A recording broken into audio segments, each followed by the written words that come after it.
അല്ലെ രോഗികളാക്കുന്നത്. രോഗം ബാധിക്കുന്നത് ശരീരത്തെയല്ല, മനസ്സിലെയാണ്.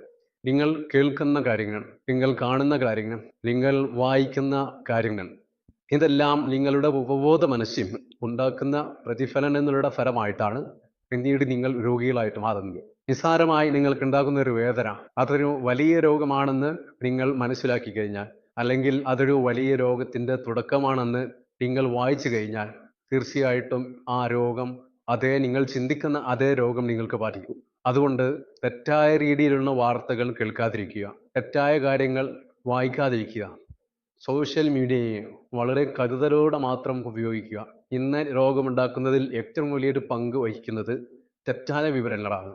അതിന് ഇന്നത്തെ സോഷ്യൽ മീഡിയ വളരെ പ്രധാനപ്പെട്ട പങ്ക് വഹിക്കുന്നുണ്ട്. നമുക്കുണ്ടാകുന്ന ഒരു ചെറിയ രോഗം, ആ രോഗത്തിൻ്റെ കാരണങ്ങൾ തിരഞ്ഞ് യൂട്യൂബിലൂടെ നമ്മൾ പരതുമ്പോൾ വളരെ തെറ്റായ രീതിയിലുള്ള ഇൻഫർമേഷൻ നിങ്ങൾക്ക് ലഭിക്കും.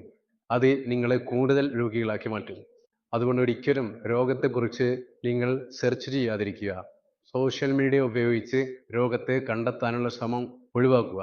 മറിച്ച് നല്ല വിദഗ്ധനായിട്ടുള്ള ഡോക്ടേഴ്സിനെ കണ്ട്, ചികിത്സകരെ കണ്ട് നിങ്ങളുടെ രോഗവിവരങ്ങൾക്കുള്ള പരിഹാരങ്ങൾ തേടുക.